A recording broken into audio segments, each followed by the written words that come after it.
পরীক্ষা যেরম তেরম দিছি, এখন যায় মনে করে যে আম্মুরে কই একটা রিক্সা কিনে দিবার, সারাদিন রিক্সা চালাই আমি ইনকাম করবো। ঢাকাইছে ভাই পুরা 100 প্রশ্ন স্ট্যান্ডার্ড খুব ভালো, হ্যাঁ সবাই খুব হেল্পফুল ছিল আর আমাদেরকে অনেক সাহায্য করেছিল সব কিছুর বিষয়ে আর কি। প্লাস টিচারদেরকে যদি কোনো প্রশ্ন করা হয়েছে তারা বারবারই সেটার আনসার দিয়েছে, কোনো বিরক্ত হয়নি আর কি, খুব ভালো ছিল তাদের। কতগুলো দেখিয়েছেন? দেখাইছি 95টা। 95টা হয়ে যাবে? ইনশাল্লাহ 95টাই হবে? 95টা না হলে মোটামুটি হবে আর কি, চান্স হবে আশাবাদী। এর আগে কোথাও পরীক্ষা দিয়েছেন?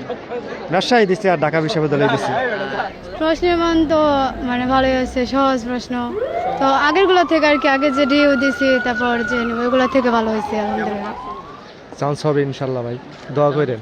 যদি সুযোগ হয় তাহলে কি এই বিশ্ববিদ্যালয়ে পড়ার ইচ্ছা আছে? জি ভাইয়া, এখানে সুযোগ হইলে ওখানে পড়ার ইচ্ছা আছে। আমি 60টার মতো মানে দাঁড়িয়েছি আর কি। তারপরে কি মনে হয় হয়ে যাবে? এখন আশা রাখা যায়, এখন দেখি মানে সবগুলো পরীক্ষা তো এইভাবেই দিই, কিন্তু পরে তো যায় পাই না আর কি, জানি না। চান্স না হলে প্রাইভেটে ভর্তি হবো বা অন্য কোনো ব্যবস্থা করব। না ন্যাশনালে না, 7 কলেজ আছে, 7 কলেজে পরীক্ষা দিব।